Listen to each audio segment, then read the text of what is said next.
Hey everyone, welcome back to another episode of Life Unplugged.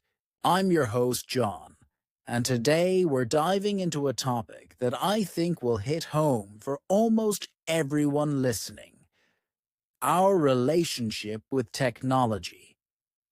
Let's be honest, our phones, laptops, and endless notifications have become part of daily life. But sometimes it feels like we're living for our devices instead of just using them.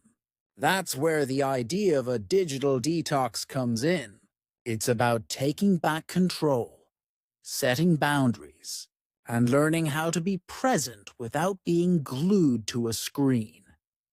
To guide us through this conversation, I'm joined by Lessa, a digital wellness expert who helps people build healthier tech habits. Lisa, welcome to the show. Thank you, John. I'm so happy to be here. This is a topic I'm really passionate about because I've seen firsthand how much technology can both improve our lives and completely overwhelm them if we're not mindful. I couldn't agree more. Let's start simple.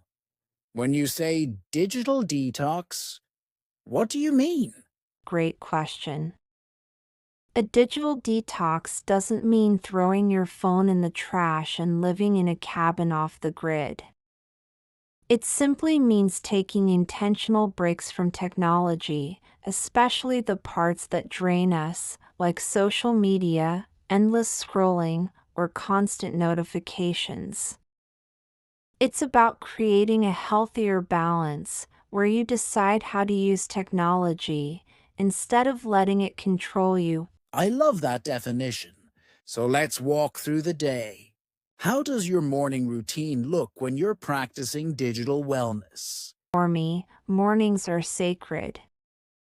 The mistake many people make, and I used to make it too, is reaching for their phone the second they wake up. Suddenly, you're bombarded with emails, news, messages. That sets a reactive tone for the entire day. Now, I start my mornings phone free. My phone stays in another room overnight. When I wake up, I drink water, stretch, maybe journal for a few minutes. Only after I've given myself at least 30 minutes of tech-free time do I check my phone. It makes a huge difference in my mood and focus. That sounds so refreshing, but I can imagine people listening thinking, that's impossible. My phone is my alarm clock. What would you tell them? Get it. That was me too. My advice: buy a simple alarm clock. It sounds old-fashioned, but it works. It keeps your phone out of arm's reach, which breaks that automatic habit of scrolling first thing. Okay, so mornings are tech light.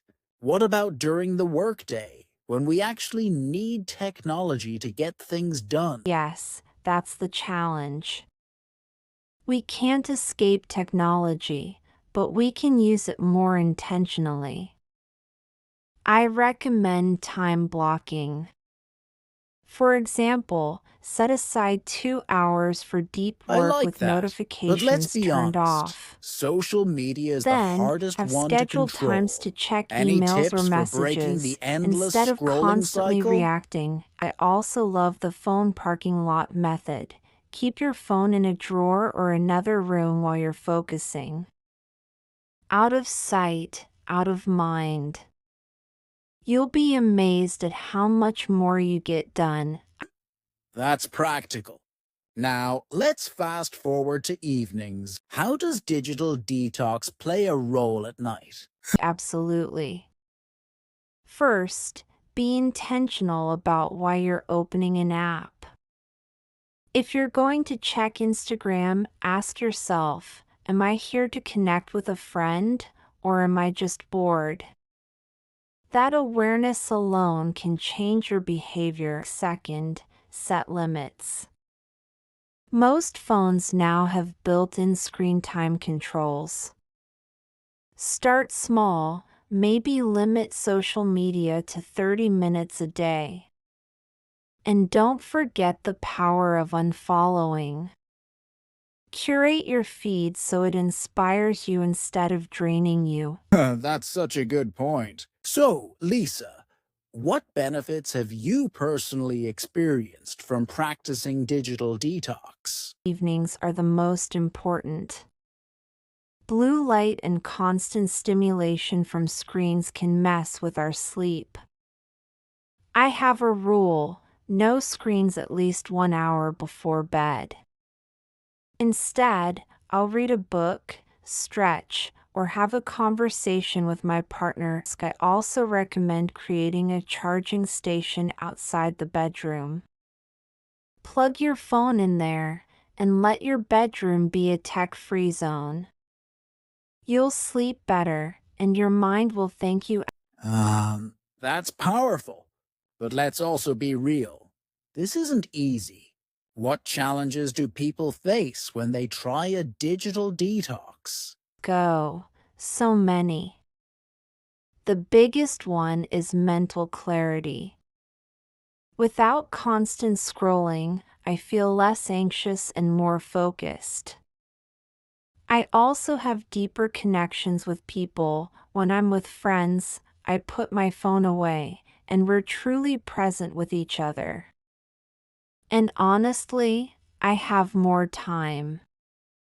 I didn't realize how many hours I was losing online until I cut back. I love that. Giving ourselves permission to be bored. Before we wrap up, if you had to give listeners one golden tip to start their own digital detox, what would it be? The biggest challenge is withdrawal. It sounds dramatic, but our brains get addicted to the dopamine hits of notifications and likes. When you first cut back, you'll feel restless or bored. That's normal. My advice: fill that gap with something meaningful. Go for a walk, pick up a hobby, or just allow yourself to be bored. Boredom is where creativity comes alive. That's so doable. Lisa, thank you so much for joining us today and sharing such valuable strategies. Start with micro changes. Don't try to quit everything at once. Maybe begin with a phone-free morning or set one tech-free meal a day. Small steps create lasting habits. And to our listeners, remember, your attention is your most valuable resource. Protect it, nurture it, and don't be afraid to unplug once in a while.